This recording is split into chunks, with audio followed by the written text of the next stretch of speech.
Can you please call the hearing number for the record?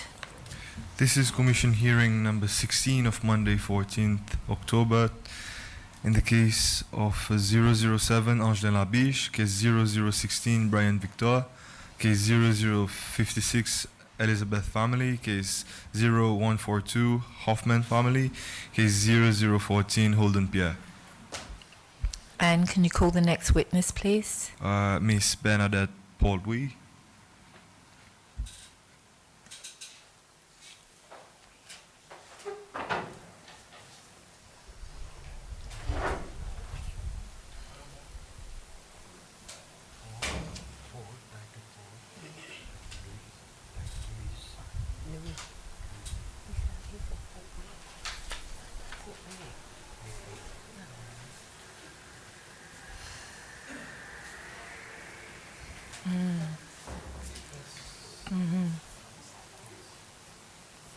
Hi, hi.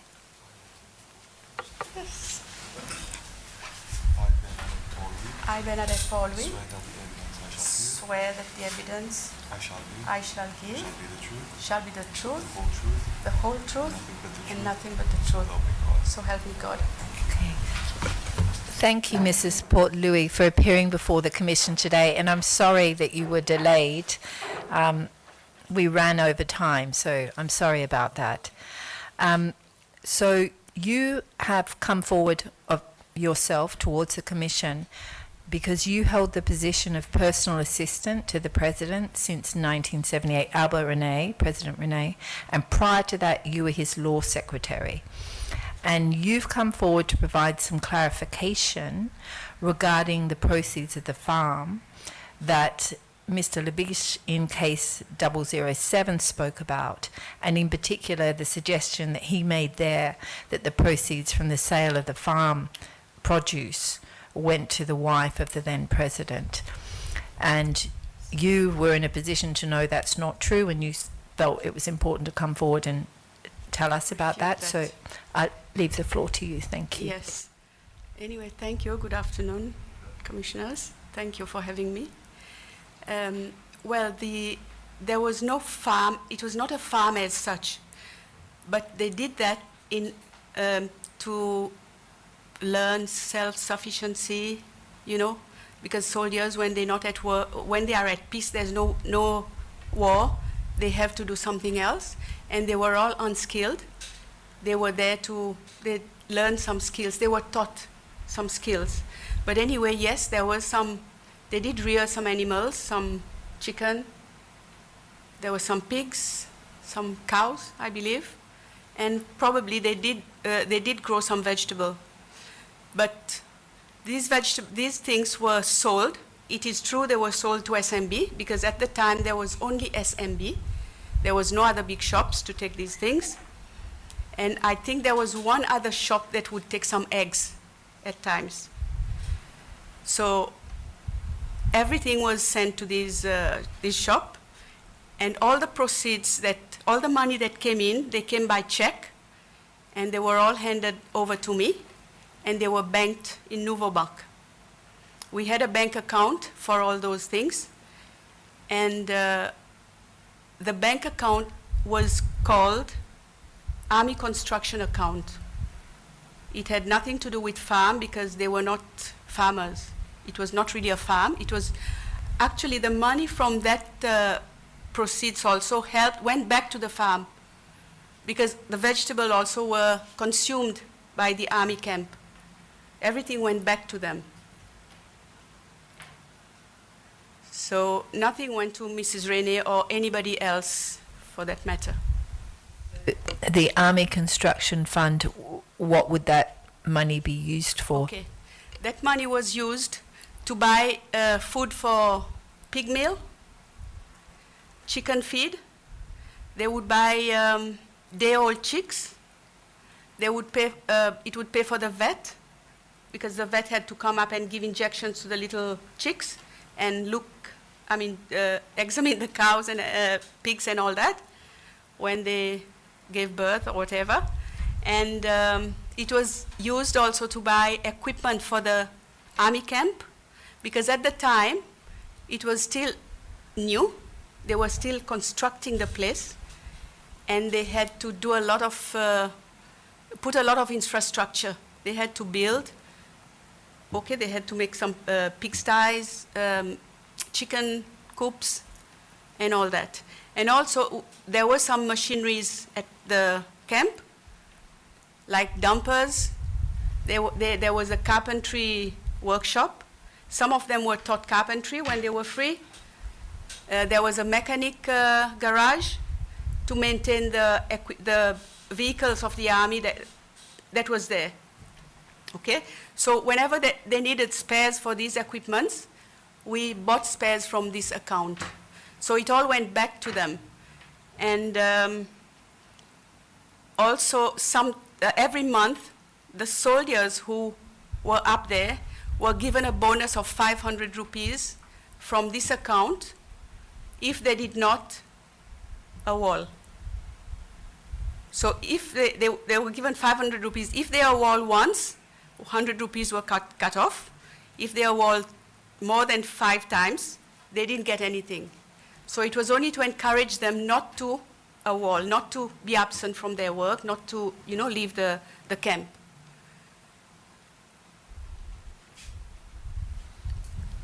Where was this place, the farm? Well, I think it was part of it was at L'exil or Baba, or I don't really know myself. I've never been there. But the soldiers would come to me to bring me checks, or when they needed checks, they would come to me to get a check to buy whatever. They would come with a pro forma invoice, and I would get approval and have the checks done for them. Everything was clear. It was all recorded and kept in a ledger, and all the papers were there.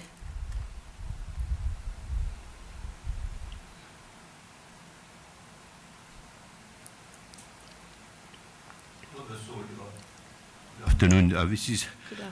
My question was, were the soldiers aware of this sort of productivity bonus? If they were present, they will receive? They were all aware of it, yes, because they would have meetings with the president. He would tell them, if you come to work, if you don't miss work, you don't get the bonus. They all knew about it, but some soldiers preferred not to have this. They preferred to run away all the time, because some of them did not get any bonus because they would just lose it. Mm. Because most of the cases we have heard here up till now were soldiers having their passes removed instead of talking about this award. Well, I don't know about passes removed. This is the army. The military is like that. But this bonus that they were given was not given by the army, by the military. It came from this account, just to encourage them for what they are doing, and to encourage them not to be absent. So it had nothing to do with the pass, because the passes were something completely different from that. Mm. I mean, when you're in the army, you're meant to really follow the rules. Exactly. But it doesn't sound like that they were really following the rules if you had to entice them to do what they were meant to do and offer them a... No, but this is Seychelles. This is something, I mean, all island states are like this. I'm sure other countries have their own way of, encouraging their soldiers to work, the military, but this is how it is here.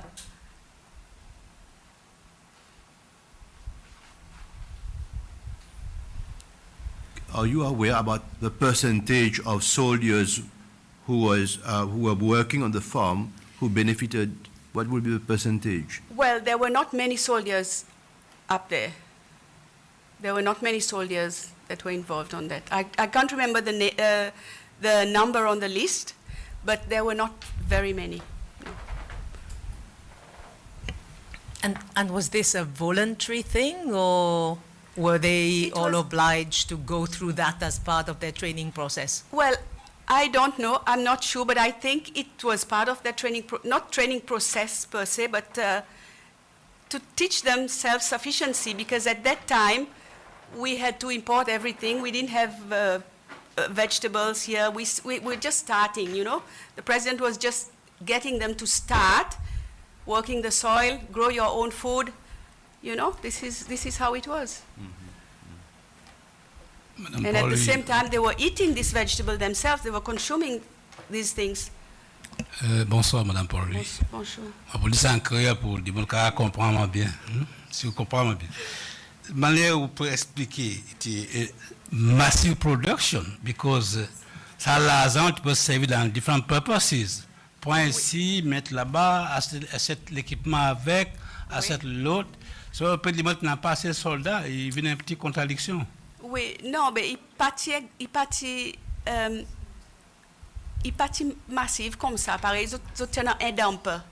Tu n'as pas quand c'est l'équipement, un dumper. Besoin la roue, besoin 100 la roue. Il paye, ou besoin payer 10 monde pour 100 la roue. Ou besoin ben son belt cassé. Ou besoin belt, ou besoin acheter un belt, ou pas passer ça entier. Mais seulement, this is ça qui moi connaît ça bon l'argent tu as là-dedans. À cause n'a pas l'argent qui t'a l'autre l'endroit, tu trouves là même la côte autres les femmes. On va check côté au petit banque, nouveau banque. Oui. Ben au parti auquel m'a fait un petit effort pour ça la ferme à cause là tu commences à dire et parti la ferme as church. Parce qu'on peut dire supposer soit l'exil ou bien barbaron. So, il y a des petites affaires que mon papa comprend bien. Pourquoi est-il tous les deux? À cause, at the time, pourquoi est-il tous les deux? Commencement était plutôt l'exil. Après, le plus tard, qu'ils ont tiré le barbaron. Ils ont transféré le barbaron. Commencement était l'exil. Après, plus tard, ils ont transféré. Mais tu es quand l'armée barbaron ou bien? Yes, barbaron, tu es quand l'armée, après, un peu plus tard. Il y a encore un quand l'armée barbaron.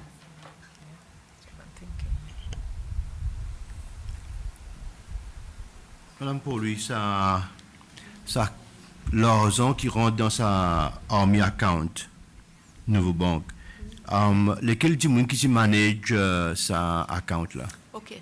Ça, quand tu gagnes manage par le président et moi, moi, je fais tout bon maintenance of it. Lui, tu approuves whatever qu'il y en a pour payer. Après, tu as 3 monde qui signent. Nous signons jointly entre des 10 monde tout le temps. Lesquels troisième du monde? Colonel Vidot, 3e du monde.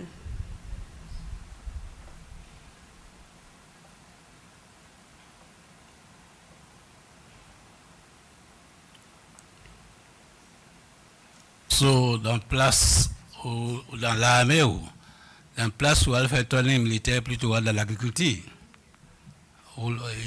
Mais mon opinion, maybe I'm wrong. Pardon? On peut interpréter que au souhait dans l'armée, ça m'a pas dire un time of peace. Là, n'a pas la guerre, Seychelles. C'est pas la guerre. So, ça le most of the time, il parle pour aucun training militaire. J'utilise dans l'agriculture. Non, ils sont supposés faire son training tous les jours. Militaires, ils sont supposés faire son training tous les jours. Ils ont tous faire son training tous les jours. Ils ont taillé partout. Ils ont fait tous les bonnes training qu'il y en a pour faire. Après, les autres free.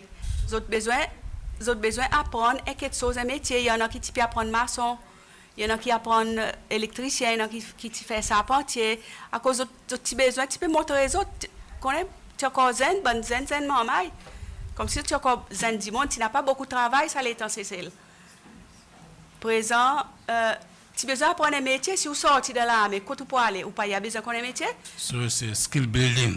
Essayer de donner des peu skill comme si. À l'ancien des training militaires comme si, non? Oui. OK. It's part of it. Partout, pourquoi il fait ça?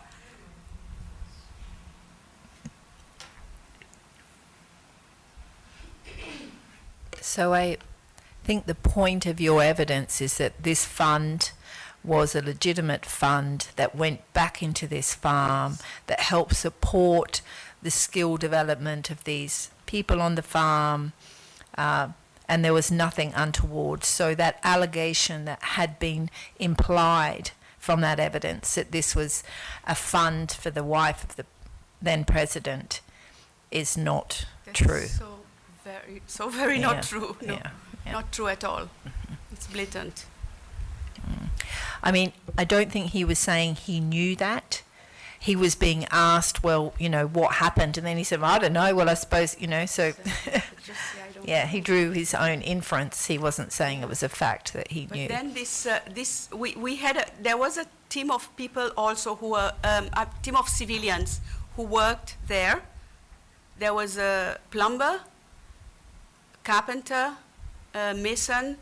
They were skilled people, a group of them who were helping to build, they were building the camp because it was still new and they had to build whatever, put buildings on it. And also from this, this team also helped the soldiers to build their own houses because in those days there were not many contractors and they were given their housing loan.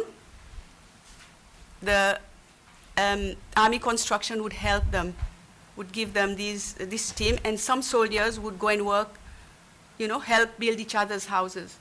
This is how it used to be here before. There was a lot of voluntary works here. We would all get together, help someone to build his house, and then get together, help the other one. This also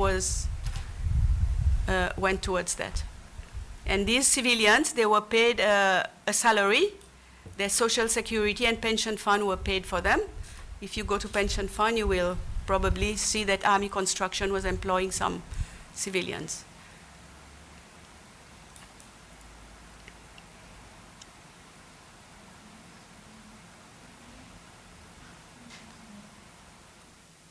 So thank you very much for coming and clarifying that for the record. That was very helpful, and I hope you feel better about it now, because I know it upset you when you heard it. Yes, I did, because it was not true. Yes. And if I may say something else, because he mentioned something else, he said that he was, maybe I heard wrong, he was forced or he was sent to paint Maison du Peuple. He said the soldiers were sent to paint Maison du Peuple. It was a party building, or it's a party building, headquarters. Yes, it is. But today, who is using Maison du Peuple? It was not for the party. It was for the people.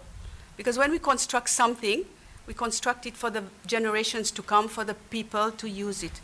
Now, there's not one Seychellois here today who can say that they haven't been to Maison du Peuple to enjoy themselves. Because we have baptism, christening parties, Christmas parties, birthdays, dinner dance, conferences, international conferences. Right now, there's a big show there. It's all done there. And he should be proud of himself. He should say, I'm very proud to have held my hand to paint this. I hope he's listening to me now.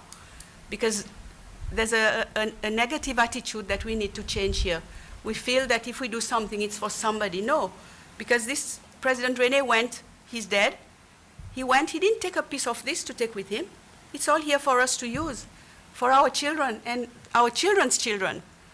So I think people should think otherwise when they talk about things that they've done. But at the same time, Madame Paul-Louis, Maison du Peuple, whether we like it or not, is, at least the perception is, belongs to a political party. Well, it does, but it's not used for the, it's not, only a little bit is used for the political party. So therefore, when the soldiers were painting the building, they were painting the building because the building belongs to the party. So for them, they were not called to do the painting of a political party property. Yes, they were called to paint many places. They were called to paint these Foyer Nazareth, St. Elizabeth, the orphanage. They were called to paint schools because we didn't have manpower. So we needed to get volunteers to come. They came as volunteers. Yes, but these are charitable institutions. Maison du Peuple belongs to a political party. It's different. Charity organization is different from a political party. Yes, I guess so, but today it's doing a lot of things for us. We are benefiting. It's not Yes. the party that's benefiting. Yes, but people do pay for the services that they get through. Well, yes, they do, Maison but du Peuple, the place is there for us. They would have paid anywhere else, but still. I mean, we should think otherwise when we do something, because it's not for us. If I do something today, it's not for me. I'm not doing it for me. You know, from your perspective, the things that the army did were really for the community and for the benefit of the community Yes. in general. In general, yes, in general, yes, because they are there to help the community also. Because if there were to have a disaster, who would we call first? Fire brigade, hospital, ambulance, and the army. Because they were the mass, you know. Most of them would be at one place, so it would be easier to call them if there's a flood or something. In other countries, who does it? In many countries, the army does that. Some of the people who've come forward have also said that they were made to paint and to work on private people's houses, Well, I or don't know. members of the army. That I don't know, because I was chiefs not and in so the on. army. I would know that. I did my job as I was told where I was. I took orders also. And also there was the drug issue that Mr. Labish, in this case, mentioned, the growing of cannabis on the farm. Are you aware of anything about No, I was not aware of that, because I don't know what goes on in the military. My only the job was to do the that in my accounts. office, just the accounts in my office. That's all. So, having said that, I don't have The anything. fund you use with the Army construction account, were the accounts audited regularly, or? No, it was not audited, because it was not a government account or anything. It was just a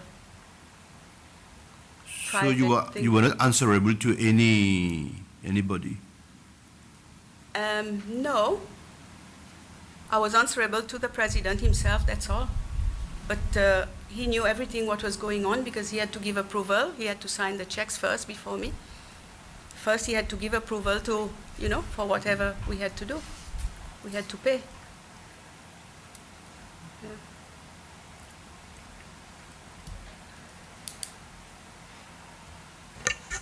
The soldiers were paid from public funds, I don't know where they were paid from. their salaries. Sorry? Their salaries, their regular Salaries, monthly I don't know, salaries. from the military fund, I don't know. I don't know about that. I had Nice. nothing to do with the military. So you can't square up how people being paid from public funds No. are working on a farm, generating No. money which is used for a private. No, the money was not used for private. It went back to the army camp. Yeah, but it was used It was built in the in a army camp. private way. It was no longer under the control And of the It finance was helping department. them also, because it was helping the soldiers also. Because some of them had housing problems, like I told you before. It was helping them also to build their houses, their homes. In those days, there were not many houses then. It was still, 40 years back, 45, 43 years back. It's a long time, and there was a lot of problems with these people, because those people also who joined the military, they didn't have a job. So they thought, you know, I'll join the military and I'll get some salary. So, and they were the least fortunate, I can say, where houses was concerned. The produce of the farm were used by all the soldiers for food. So in all the camps, like Bello, Barbaron, l'Exil. No, it had nothing to do with Bello. It was only a small group of soldiers from l'Exil in the beginning, and then they went to Barbaron. No, I mean the vegetables, the chicken were used to cook food for. Yes, they had it, they consumed it. But what was extra?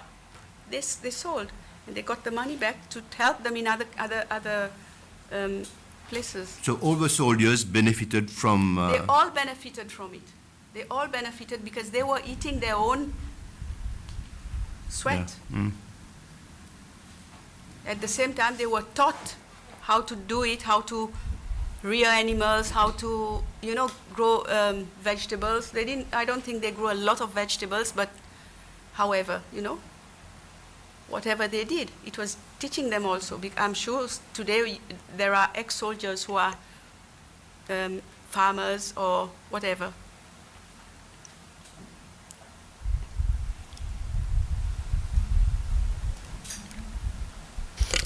So thank you very much for coming, and you've clarified that the money from the farm was not misappropriated by the wife of the then president. I think that's very clear. So thank you very much for coming and explaining to us about how this farm worked. We don't have any more questions for you, but if you have any questions for us. No, I don't have No. anything. Okay. Thank you very much. Thank you very much. Thank you. Okay. Thanks. And thank you.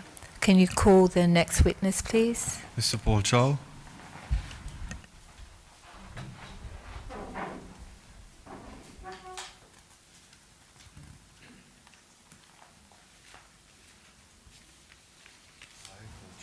I, Paul Chow, swear that the evidence I shall give shall be the truth, the whole truth, nothing but the truth. So help me God.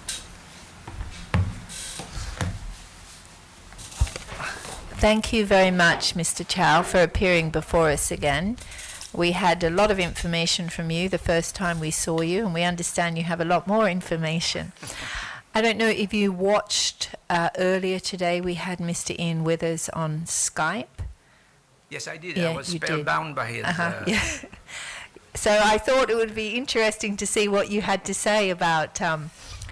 his evidence, and in particular, the claim about you sitting around the table with, who was it, Gerard, and plotting for how you would turn what was an accident that occurred during a, bomb-making activity into, but get to that in your own time, but I don't want to forget that point, but I hand over to you. Thank you. To be frank, there are many points. Mr. Withers was very good at embellishing his importance. He made himself out to be more important in that situation than he really was. He said that he was employed by Mr. Rene in 1979 to spy on a number of people, myself, Chow. But we were in prison in 1979. We didn't leave Seychelles until August 1980. So maybe he's getting old. I read that he's 79 years old, so his mind is, it's gone through, he went through quite a lot. His work, the question of when did he come to Seychelles? My information, Mr. Withers was in London the day before Gerard was assassinated. There was one report where he went into the safe house that he said he had bought in order to keep the recordings. Now, for people to understand what happened was, the house where Gerard was living is in that block here. And 2 blocks further down was that safe house they bought. But in the junction, road junction, next to the safe house, there was a telephone junction box that British Telecom engineers they employed put a radio bug in that junction box to tap the telephone of Gerard's home. And so they were listening on the conversations through there. And he said that one report we have was that the day before, not the day before, but 2 days before Wao was assassinated, he went to the house to collect the tapes. The tapes, we understand, it was not always delivered by Mr. Withers to Seychelles, to Mr. Rene. He was handed over to the High Commissioner in London, Mr. Delpech, and he would make sure this goes down to Seychelles in diplomatic bags. Now, the on that day he went there, the house was totally locked. He couldn't get in. Eventually, they opened the door. They said, sorry, the only reason we didn't let you in is because there's a particular person here that nobody needs to know is there or was there. Okay? So he came in, he collected all the stuff, the tapes, and he left London that night. He arrived in Seychelles in the early morning and checked in at the Coral Strand Hotel. How do I know this? Because someone working at the Coral Strand told me this, because they saw him. And on the day Joao was assassinated, which was 10 o'clock, or 9 or 10 o'clock London time, and 1 o'clock Seychelles time. Mr.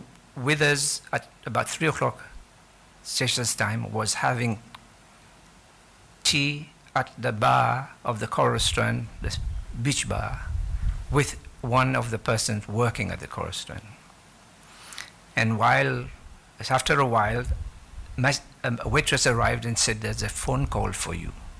You can pick it up in the beach bar room at the back. So when he came back to sit with that person, and he was smiling, and so the gentleman said, looks like you got some good news. He said, yes. He said, my project has finally been realized. So the gentleman didn't know what the project was. Soon afterwards, the manager of the hotel, whose office was opposite, and from his office he could see the people sitting at the bar. So he pulled the curtains and signaled to the gentleman to come over to him. The reason I don't want to mention his name, because he doesn't want me to mention his name, the gentleman. Although he would be happy to give you the evidence, the information in secret, right? He said, so He can do that. yes, Can, that's what I yes, told him. yeah. I said this.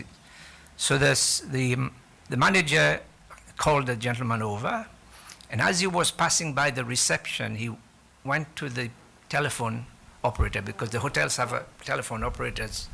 In those days, everybody, had to go through that operator. A lady, and said, who, you passed a call to this gentleman over there? I said, yes. Where did he come from? She said, State House.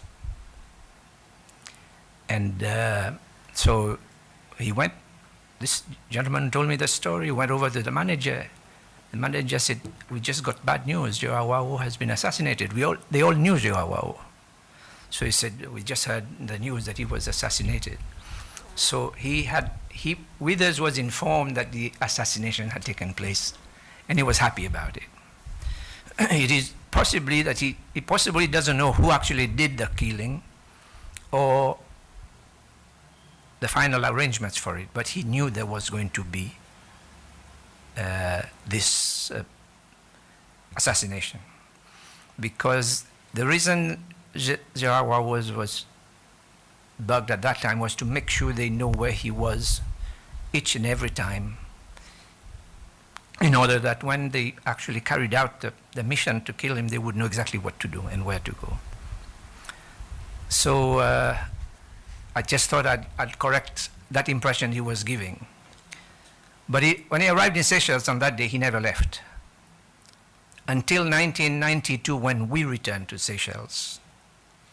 Suddenly, he sold his restaurant, which is still in existence, called La Perle Noire, and then went to Ireland. With your return, was his life in danger? That's what he thought. I think it's a reactive mind. I mean, there was no way we could do anything to him. But a number of local opposition people knew who he was. They actually stole one of his briefcases with his passport, money, and a few things, but there was nothing sort of special from his restaurant. which apparently they hid in some place under the rocks or somewhere there, but I have no idea where it is. And he returned to UK. He didn't go to the UK. He returned to Irish Republic because in the UK there was an outstanding investigation of the assassination of Chow. He stayed in Irish Republic, but he commute into Northern Ireland every once in a while because he could just drive across to look after his business.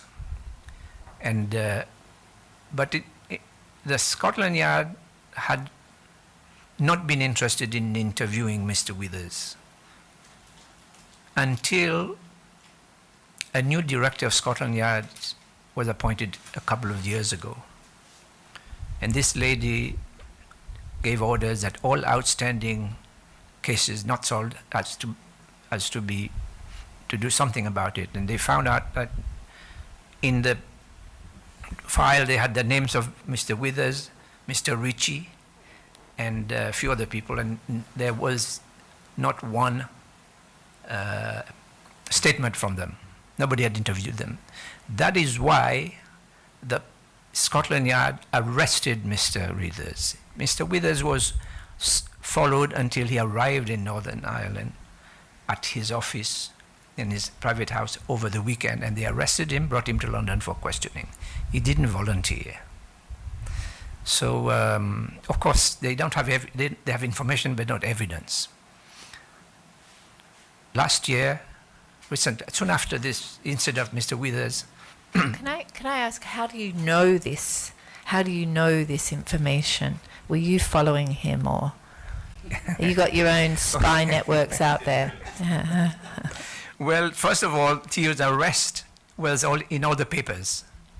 And the most important papers were those from Northern Ireland, Belfast, because they knew him. He was a popular guy.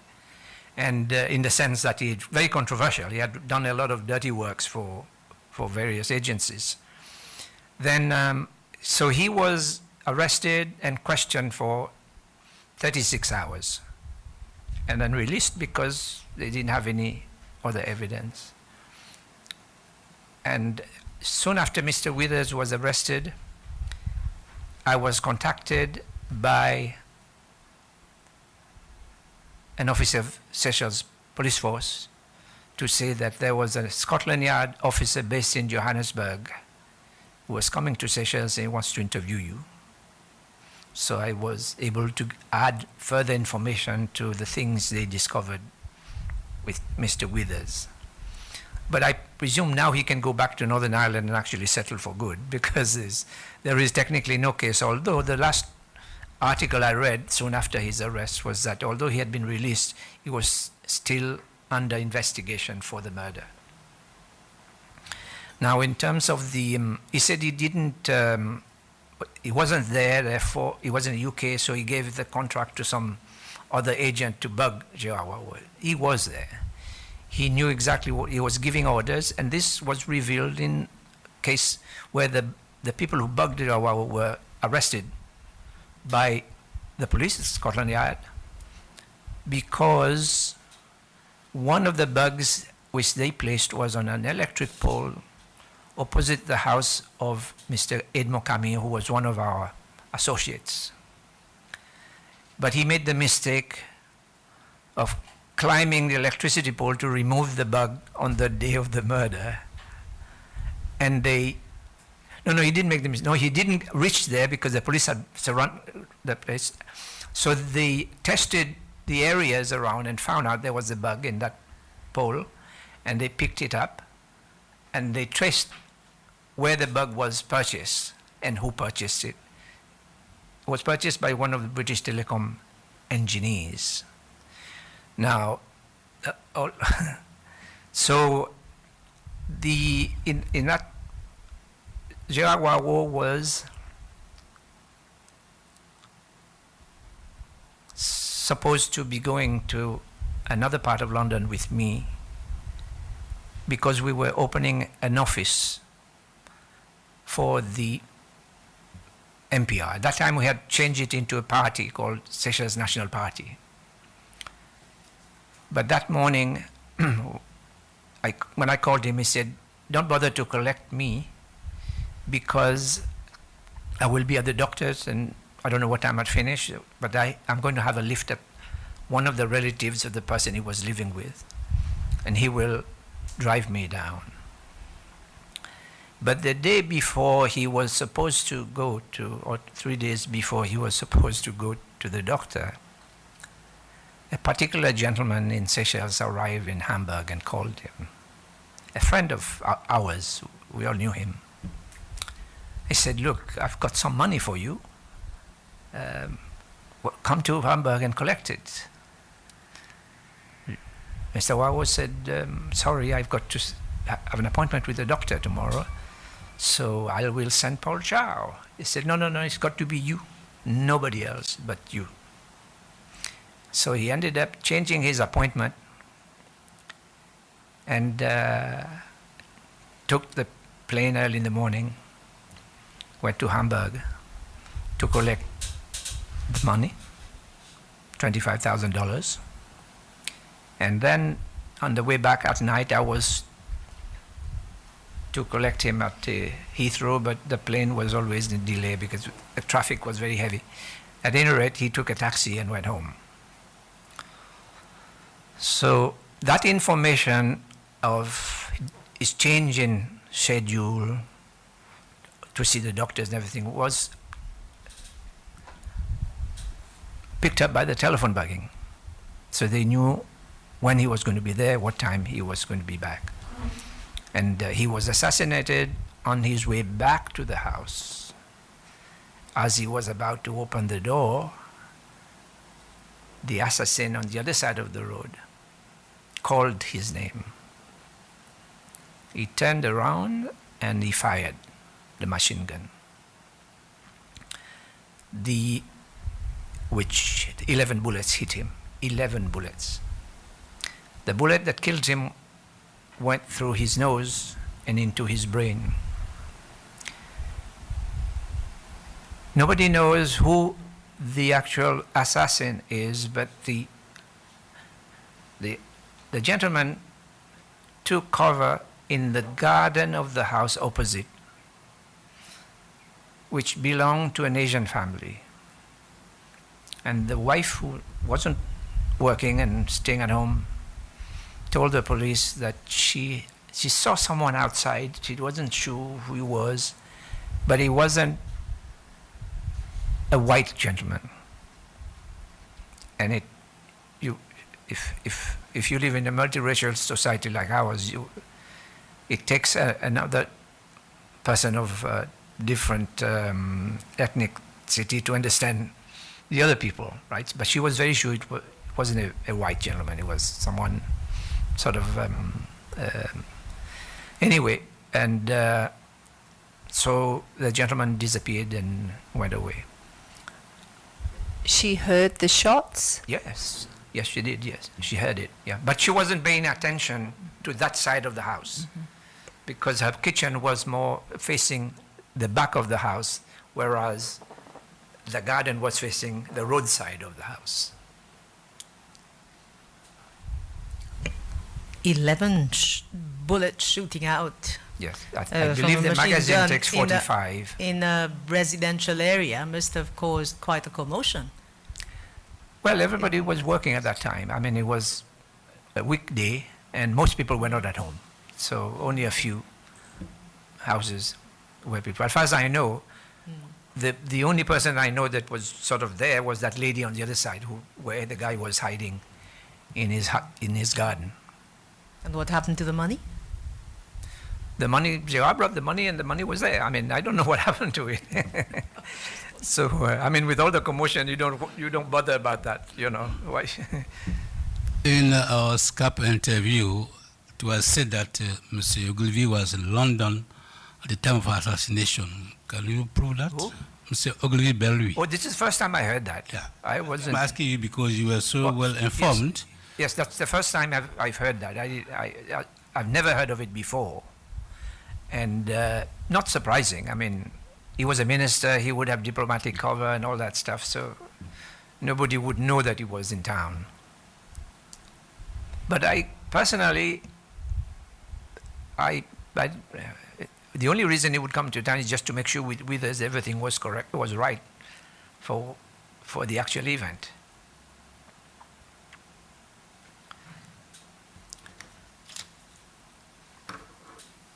Did you know at the time that your conversations were being bugged? Did you know at the time, or because he said Gerard, was a fantastic source of information? We suspected, but it's not easy to know. The only thing that we were advised on by an ex-member of Scotland Yard, said, what you must do every so often is switch on your radio or something, your music in the house. Go outside with a small radio transmitter and tune a frequency. If you hear the music, then there's a bug in your house, because that's the only way they could pick up the bugs. But just to go back to give an additional information, you mentioned this Carlton Tower incident. Well, the Carlton Tower thing was the biggest, at least the way the article appeared in the newspapers in UK. It beat fake news by 40 years, because this was a setup. This gentleman, Mario Ricci, was very friendly with Gerard Wao, because when he came to Seychelles in 1974 as an investor, as an investor person, Gerard Wao would translate for the government because he was fluent in Italian. He spent 5 years in Rome studying priesthood, so his Italian was pretty good. So Ricci became his good friend because he could speak Italian, and he was also in government. And then when independence came, he was transferred to State House because President Mancam was also the Minister of Foreign Affairs. So his job was to interpret and, Italian and so Ricci remained close friend with him. In fact, financed the football team Rovers that Gerard was coaching, was in charge. So even during the time of the 1979, when we were distributing the anti-government pamphlets, Ricci insisted with Gerard that use one of my cars. You can use it, go wherever you want to. The idea was that the official government security would follow his car, because that's the car that Gerard was using.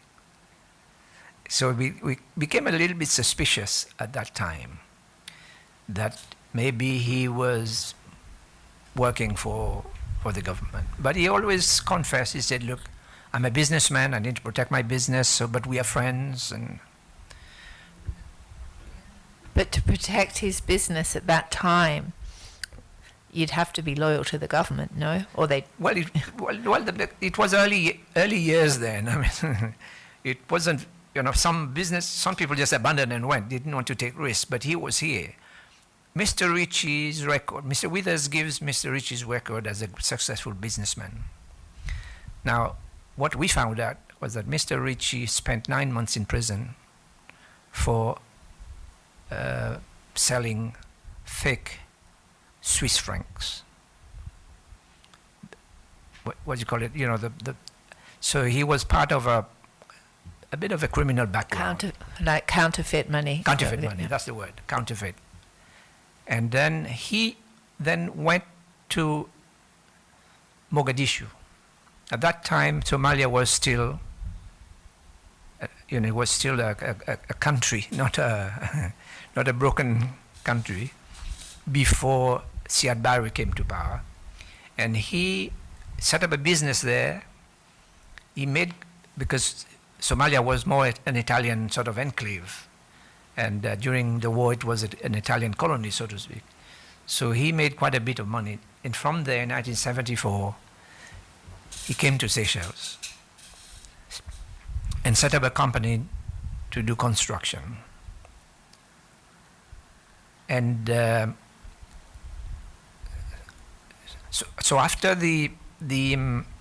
now on the Carlton Tower issue, Mr. Ritchie, when the mercenaries were when the South Africans were trying to negotiate a deal to get the mercenaries out, they sent one of their top sort of spies called Craig Williamson. Williamson was famous because while he was in England with the South African embassy, he managed to break into the office of the ANC, stole the record of all the people they were in touch with, and then the South African intelligence produced a document purported to be an ANC document, which actually was very damaging, and sent that to all the subscribers.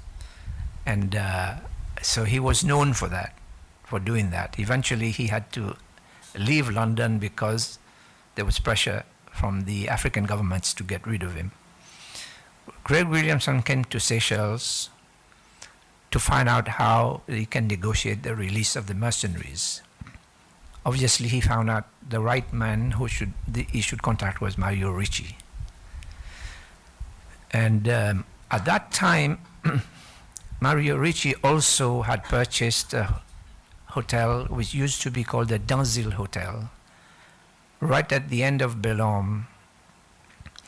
And readers went to stay there, and in order to be able to have approaches to Ritchie, and Ritchie helped him meet with Rene and negotiated the deal to release the mercenaries. But part of the deal that Ritchie negotiated was also for him to set up in South Africa. His company was then moved, his GMR Holdings, which was was moved to South Africa, to Johannesburg, and under the protection of Withers and so that's how his connection was. So while in South Africa, now Gérard Wao was living in South Africa. In 1983, that's 2 years after the mercenaries issue, by then Ritchie had already set up shop in Johannesburg. Gérard called me, he said, by the way, I'm coming to London tomorrow, and Ritchie has paid for everything. He said, go to London, consult with your friends, your colleagues, and that day we were supposed to meet in the hotel. At very early in the morning, 6 o'clock, there was a knock on the door of my apartment. And opened the door. Two gentlemen appeared and said, we are from British Telecom. We got to report there's a problem with your telephone and we need to come and check it. I never reported any problem. So I said, yes, go ahead. And there was a gentleman who was staying with us at that time. And so I said to him, he was having coffee, and our dining table was in the sitting room as well, kind of thing. So I said, go and have your coffee there, watch out, watch what they're doing. So afterwards, they left, they said, we fixed the problem, don't worry. And I let them out. But in the meantime, before that, I checked on the road to see if there was a van with the British Telecom marking. There wasn't. Usually they parked outside your house and there was empty road, right? So I asked the young man, I said, did you see what he did? He said, yes, he went under your table. So I went down under the table and there was a a socket, electrical socket, with an extend double plug on it, which wasn't mine. I never had one there because there was no way you could connect it under the table. So I took it out, and while I was sort of observing it, and I saw on one side a little red wire inside, you know. So I suspected that's probably a bug. So I put the bug in my briefcase, and I called Gérard. I said, okay, this is what happened to me this morning. So before you do anything, we need to check in your hotel room if there's any bug. But we only checked the electrical sockets. What we didn't realize was there were other ways of doing it. Now, Mr. Withers said that when Gérard arrived, he arranged the hotel rooms and everything. This Ritchie actually came to London before Gérard arrived. And when Gérard arrived at the hotel, he was there. He said the rooms were booked on his name, and he gave the key. He said, this is the key. You can sign for everything. And but there was no Mr. Withers there, as far as we were concerned. It was only afterwards that we realized what was happening.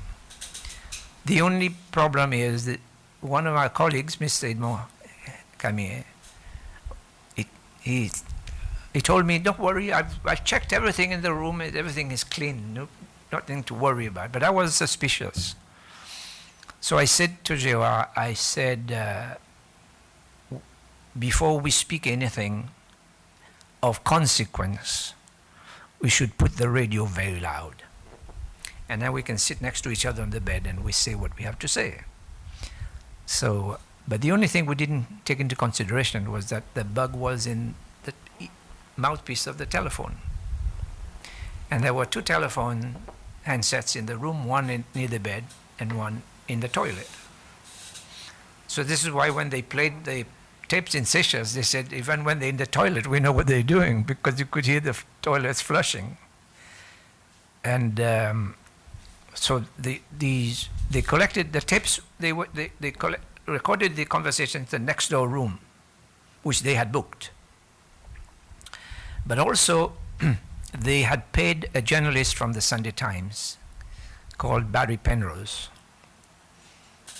to write a story as if we were concocting a plan in the hotel room. One of the persons who was in London was a contact from Seychelles, which we subsequently found out he was a turncoat afterwards. But it's important to know this because this is how Simon was killed. Now he came to London.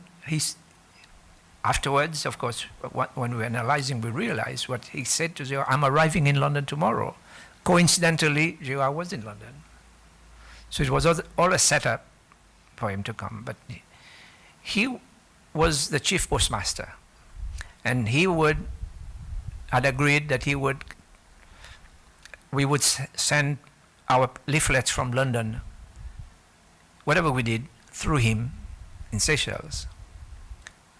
But after a while, we became suspicious. We didn't use the chief postmaster as such. But in that particular occasion, we had agreed to, we had acquired a, what we call an invisible ink. When you write, it's white. You see what you are writing, and after a while it disappears. But you need an ultraviolet light to be able to read it. So I had been to one of the electronic shops and bought a little ultraviolet light, a small tube like this, and a holder was made of metal to be able to contain that.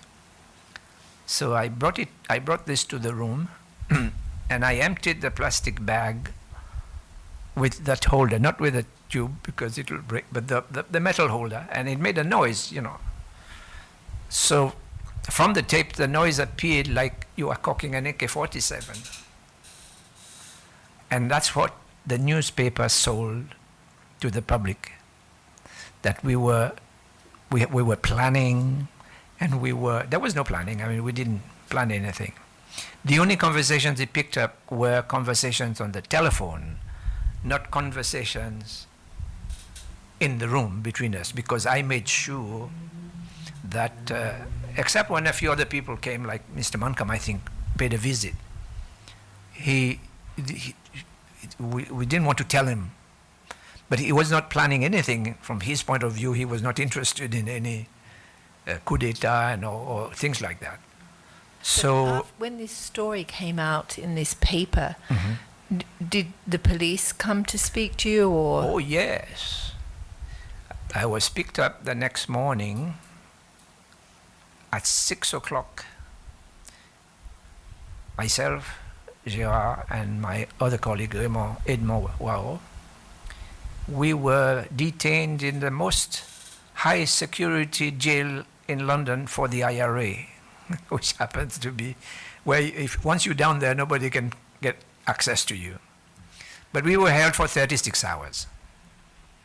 We were questioned by both the Scotland Yard and also the British MI5, because they wanted to know what network we have in London. We didn't deny anything. We didn't have a great network, but we were not in the process of planning anything from London, because the British police are pretty good. We didn't want to get involved in anything untoward in London. So we were held for 36 hours and eventually released. And but of course the tapes were used in Seychelles to great effect. We found out everything that they are doing in London, which was not true. It was just that, but the particular journalist, we eventually turned him against Mr. René, and he publicized the most damaging information against the regime.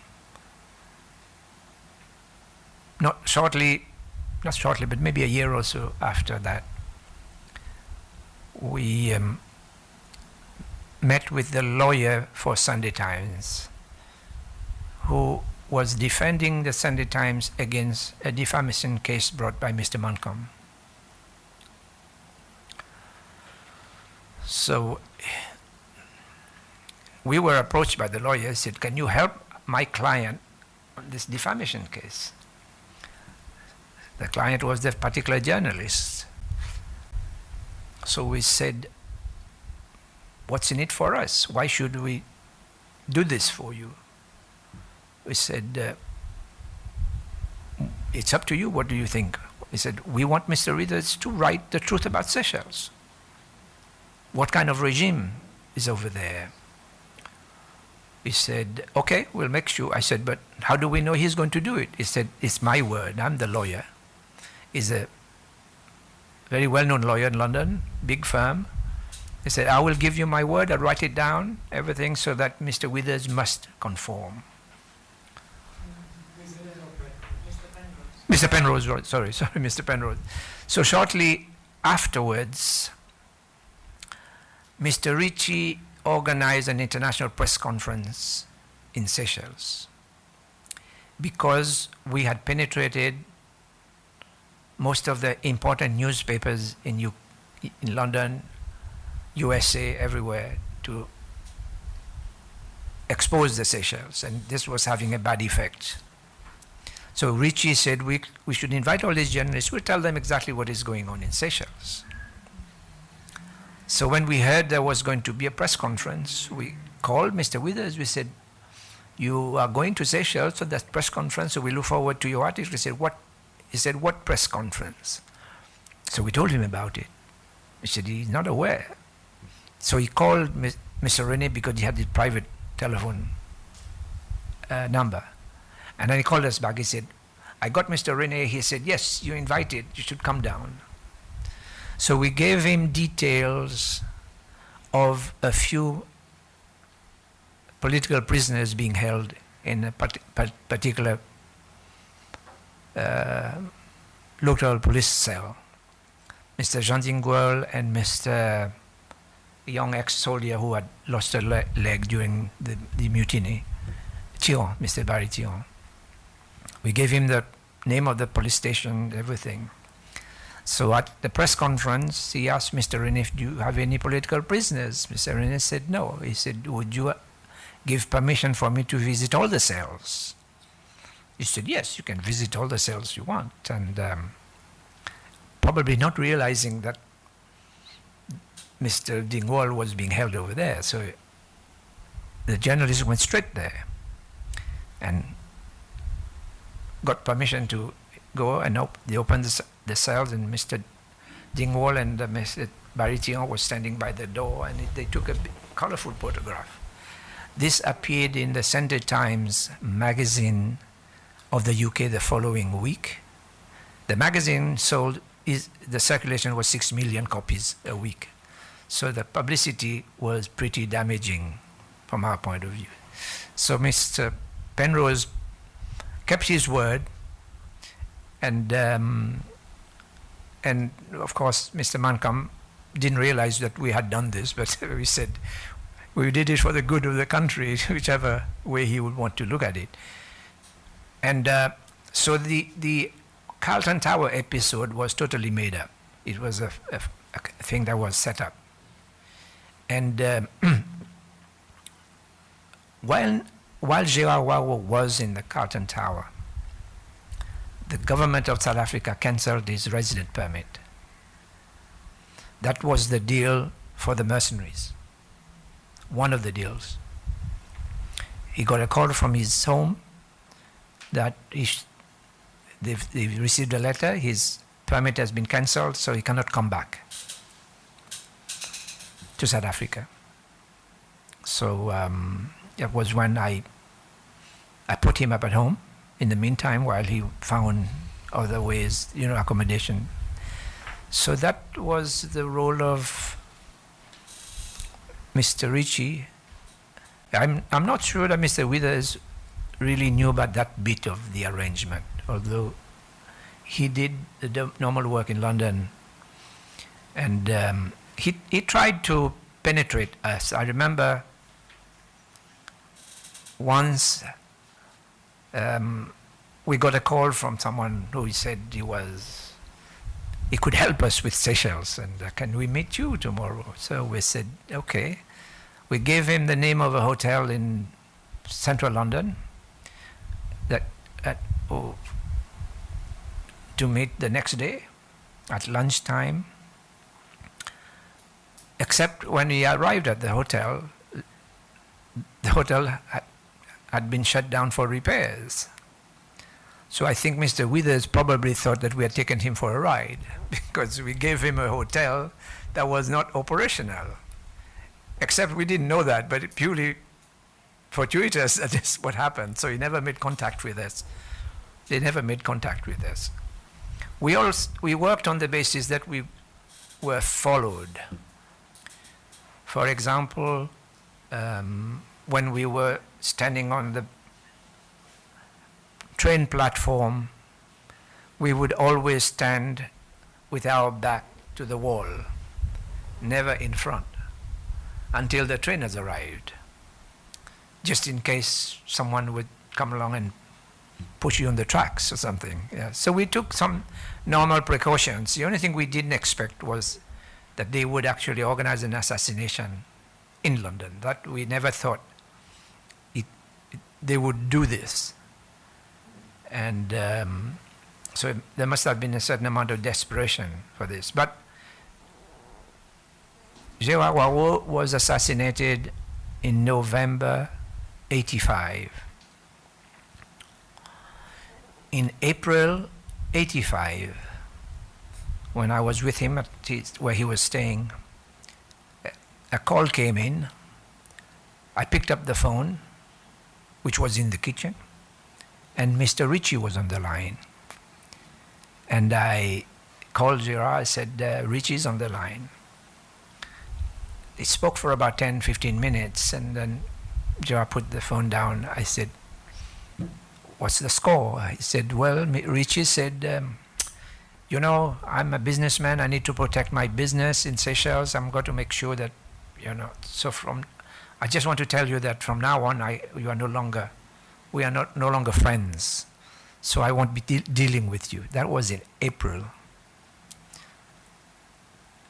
The Withers bought the house, the safe house, a couple of months later, maybe in August, and used that to follow us around until the actual assassination in November. So, from my perspective, the decision to kill Chow was taken around April. And Richie wanted to make sure that there was no connection with him in any event.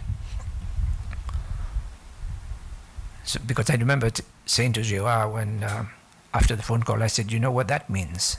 It means that if we don't get him, he'll get us.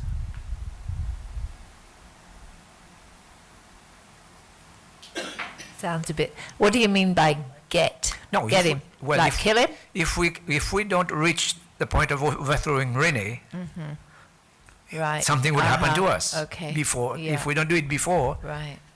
something will happen to us. And what about the claims of Mr. Withers that, you know, you were advocating violent action? This was never distributed in Seychelles. This was what they set up as a follow-up to the Sunday Times article. They sent that to the British authorities. It was to implicate us as if we were.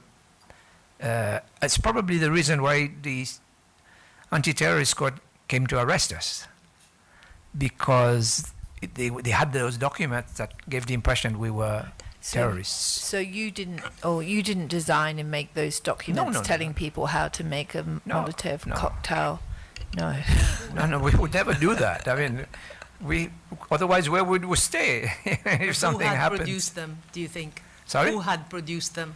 With us, in order to use, together with the article, to make it appear as if we were planning some sort of, like terrorist group.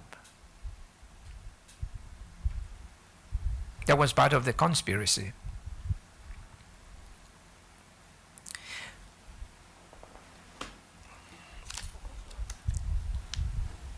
He talked about the 60 minutes documentary on CBS television. Now, I was the instigator of that program. I'm the man who actually produced the program. I had a long lunch with him in Washington, D.C. a few months before, introduced by some friends.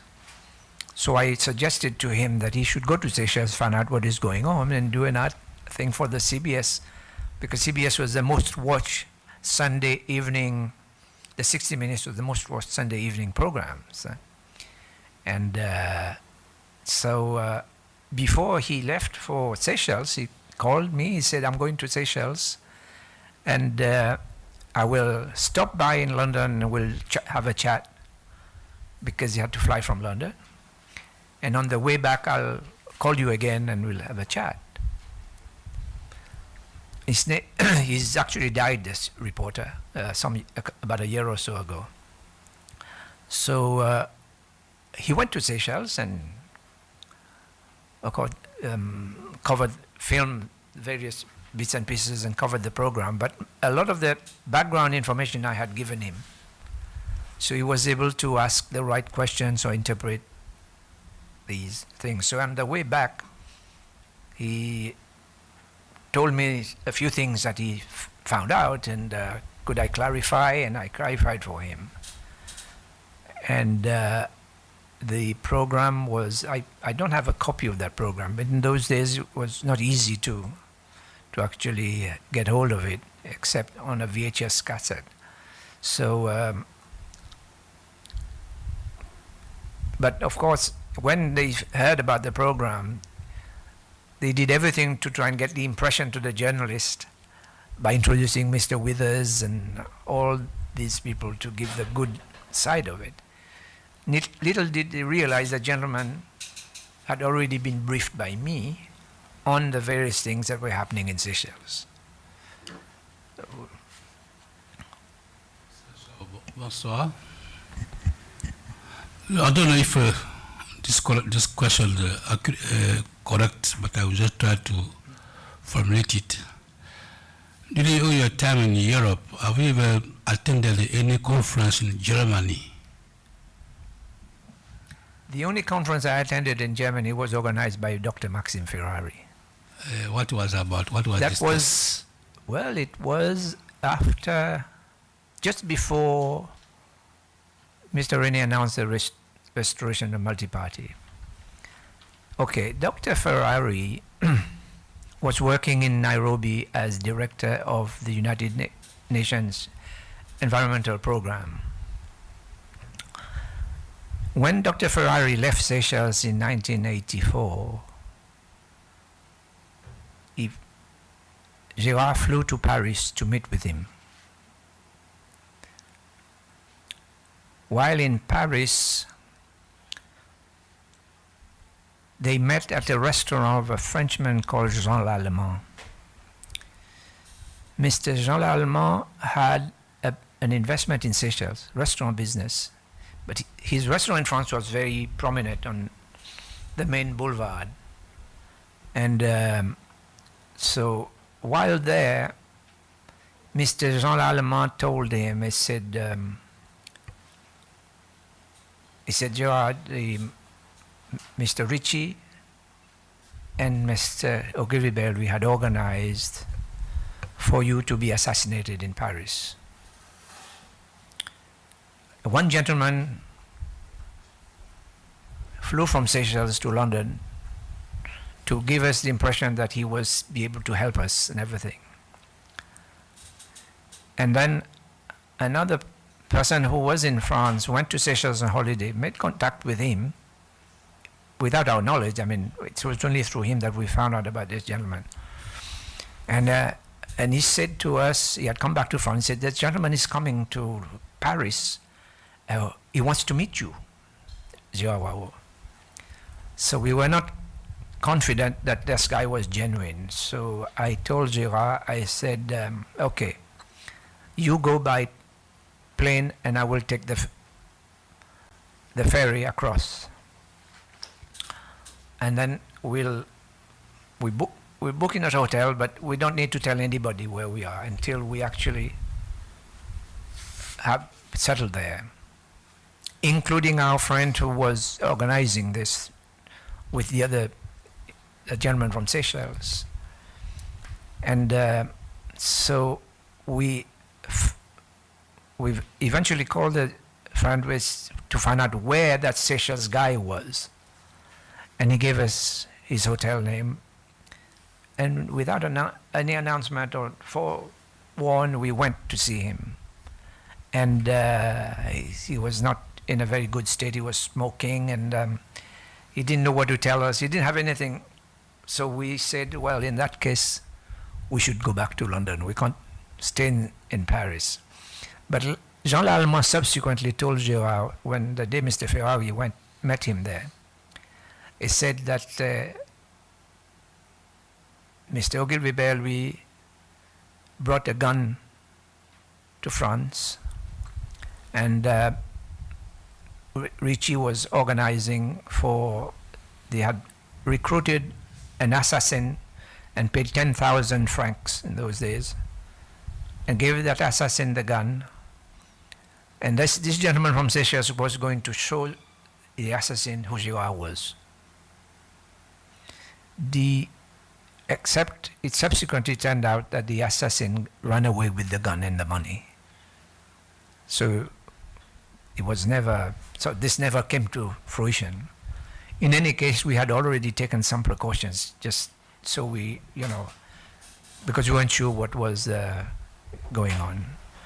And so Gérard met Dr. Ferrari in France before he went to Nairobi, and got his telephone number from him, where he would be in Nairobi. So in 1990, while with Mr. Mankam, I was digging into my address book, and I saw this telephone number. So I said to Mr. Mankam, I said, I have Dr. Ferrari's number. Apparently he's going to finish his contract. So would you like to speak with him? He said, yes, give him a call. So I called Nairobi, and True enough, the number was working and it connected. His wife picked up the phone, and he then spoke to Ferrari and said, Maxim, you know, it's the usual way of Montcalm's way of doing it. As you know, why don't we you know, I understand you're going to finish your contract. So when you finish, come over to London, we'll meet.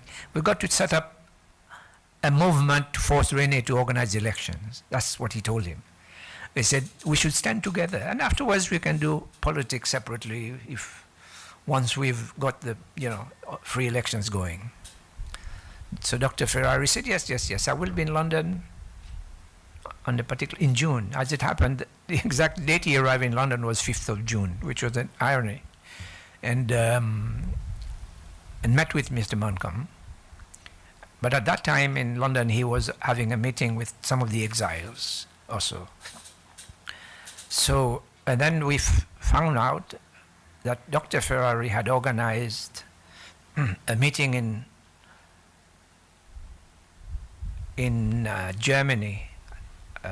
Can't remember which city it was, but the meeting was financed by, in Germany, all the political parties, the three main ones, the Christian Democrats, the Social Democrats, and Liberal, the government would give them funds, each of them, to support like-minded parties in Africa, developing countries.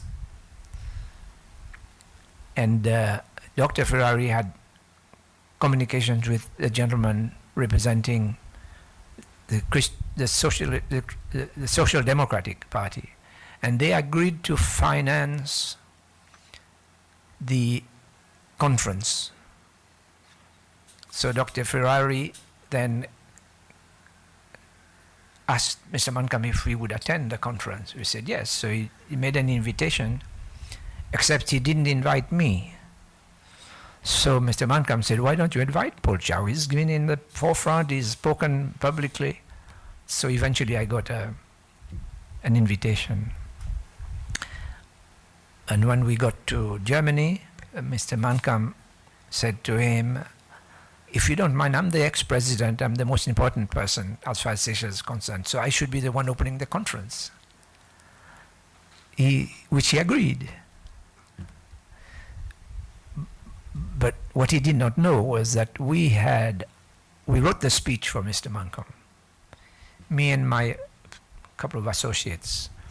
And while he was delivering the speech, in London they were faxing that speech to Seychelles. So during the break, as we were waiting for the next session, one of the organizers of the conference, an exile person, was passing by, and there was a telex message in her, which came from, we could read the message because the way she was holding it. And it said, it was a message from Jean-François. He said, Montcalm has sent his speech, where is yours? Anyway, I mean, that was the little sort of petty politics we were undertaking but Dr. Ferrari was the one who actually instigated that conference. That was 1991, I think it was 91, beginning of 91. And what was the purpose of the conference? Well, the purpose was to try and, create publicity for multi-party system in Seychelles. Mr. Rene had not yet announced the multi-party thing. And but at the same time, I think Dr. Ferrari wanted to promote himself as the most important politician at that time. He actually called himself leader of the opposition, even though there was no such position, you know.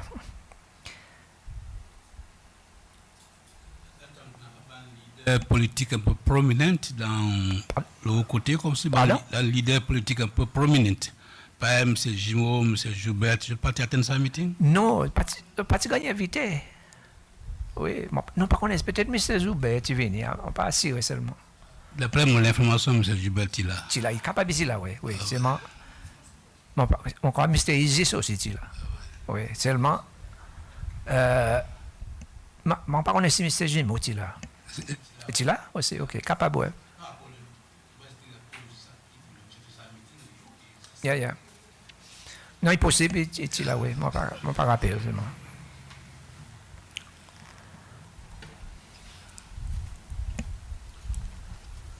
Dis-nous, tu as des gens qui viennent de la France, ou capable de donner son nom? Il m'a dit, il appelle Franck La Fortune. Cascade? Cascade, yeah.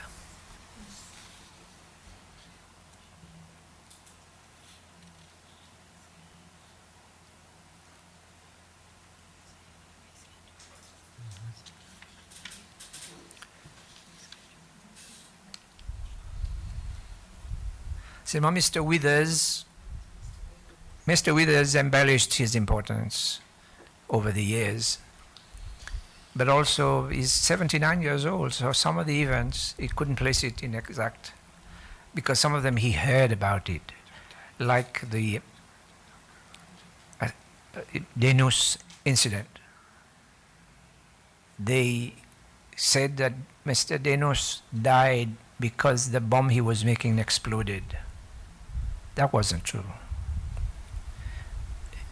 He was killed, he was picked up, tortured, murdered, put in the car, and explosives were put with him and the South African guy who was with him.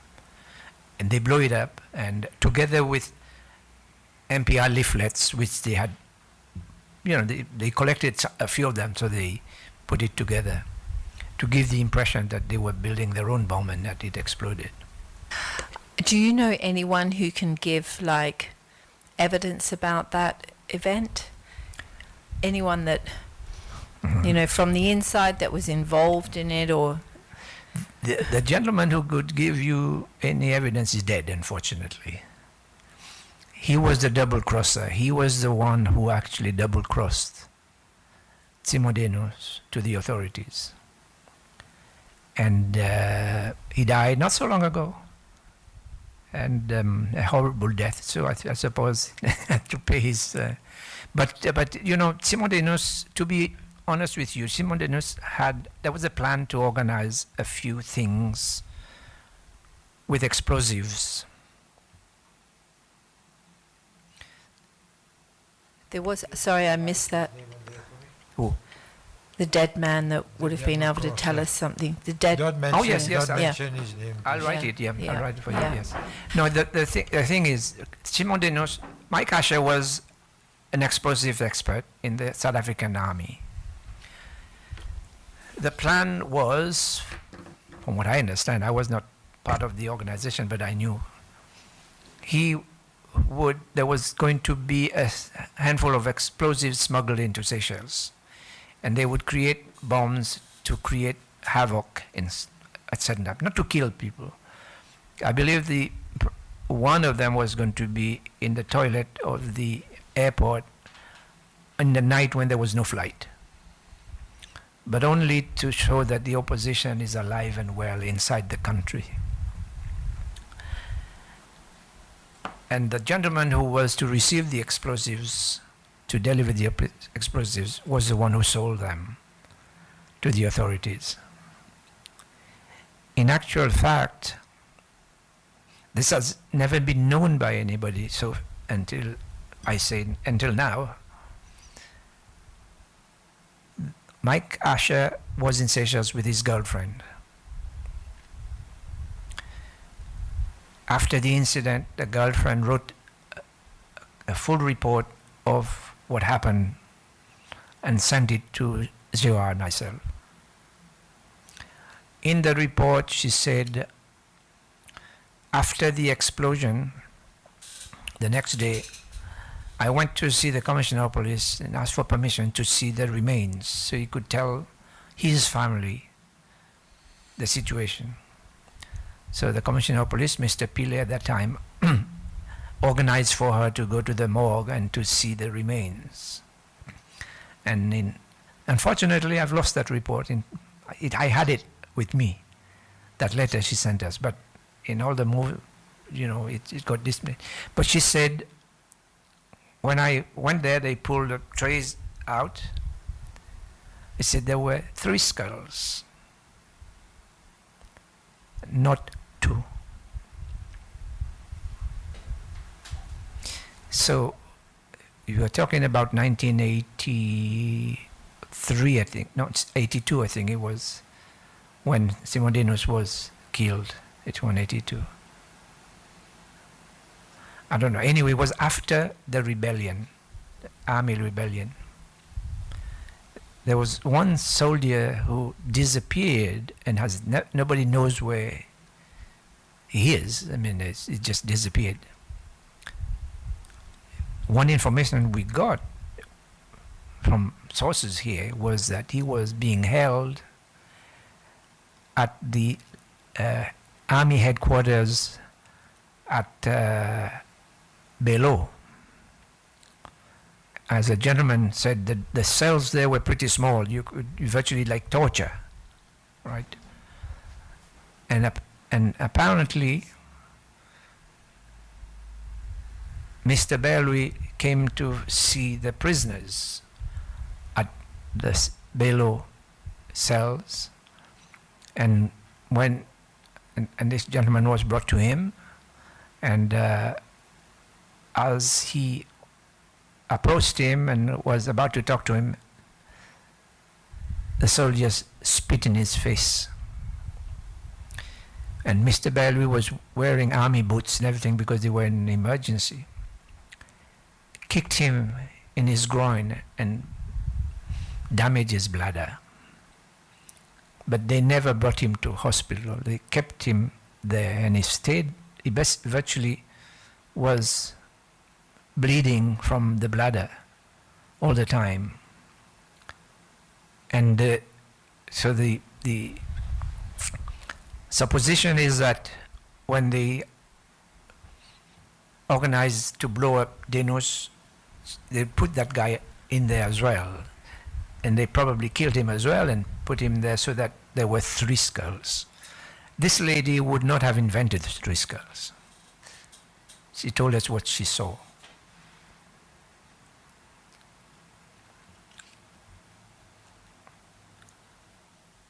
I mean, there's at least one other person that's mentioned the 3 people that killed in that incident. So, No, the known ones were Asher and Denous. But before us, it might have even been today, somebody mentioned 3 people killed in that explosion. Oh yes, Yes, I didn't hear I that think it one. was No, today. I'm pleased. Yeah.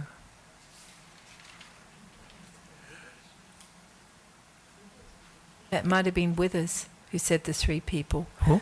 Withers, might have been Withers who said Oh, that. is that right? Mm. Well, Yeah. he knows a thing or two more than some of us. Mr. Chow, it's actually, we should have, I turned my phone off because it was singing. We should have adjourned 40 minutes ago.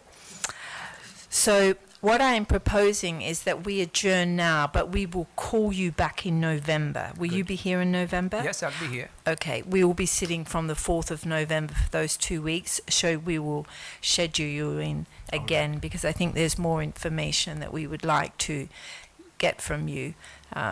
So thank you so much for your willingness to come pleasure. forward again and to share, the evidence that you have with us and what you know. We really appreciate it. I mean, our role is really to try and find the truth. Yeah, It's not an easy task to try and find the truth with the purpose of bringing people back together, creating a new foundation for the country to move forward together as one. So I really appreciate your contribution to that process before this commission. Thank you. You want to Thank say you. that in Creole? Mr. Green. Pour tous nos bonnes auditeurs, il y a quelque chose que nous sommes contents de dire, c'est que sa commission, il a informé pour les hauts de la vérité. Il n'y a pas une commission qui, par exemple, dit plusieurs fois, une commission qui peut pour punir du monde. Yeah. Nous, là, pour nous écouter l'est du monde causer. il y a quelque chose qui est essentiel pour les témoins qui viennent, pour les autres gars, ils doivent causer. En même temps, ils doivent besoin respecter certaines normes, par exemple, pas de normes du monde en bon avenir. Et là, nous finissons d'écouter, là, nous sommes capables de prendre une décision, mais décision pour tout le temps viser vers une réconciliation nationale, pas pour punition. Merci surtout. Thank you. So we will adjourn now and we will resume tomorrow at 9 a.m.